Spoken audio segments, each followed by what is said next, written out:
Hello everyone. Today we are going to talk on the topic negotiable instrument. What is negotiable instrument? So at first, let's talk about what is instrument. The word instrument refers to a written document by virtue of which a right is created in favor of some individual. The word negotiable indicates transferable from one place to another in exchange for payment.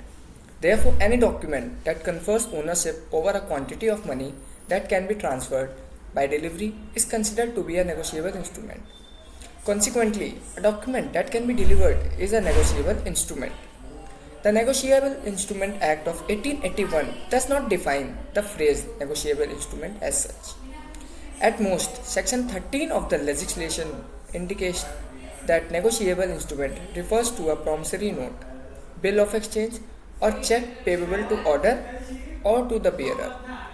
The main distinction between a negotiable instrument and other documents is that in the case of a negotiable instrument, the transferee acquires a good title in good faith and for consideration, even though the transferor's title may have a flaw.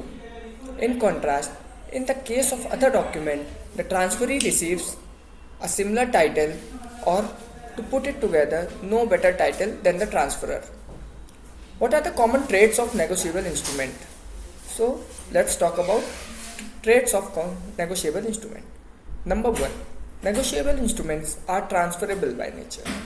A negotiable instrument may be freely transferred as many times as necessary until it reaches maturity. Delivering the instrument is sufficient if it is payable to the bearer.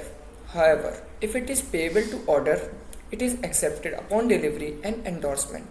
In addition to becoming entitled to the money transfer with the negotiable instrument, the transferee also gains the ability to transfer the instrument again.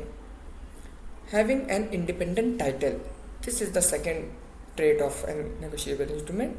So when it comes to negotiable instrument, the usual rule that states that no one can grant a superior title than he or she possesses does not apply.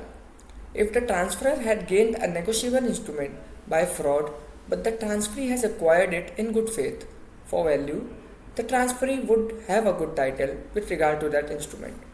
As a result, the title of the transferee in relation to the negotiable instrument is separate from the title of the transferor. Additionally, in circumstances involving negotiable instruments, the principle of nemo dat quo non habet, according to which no one can grant a higher title than he himself has,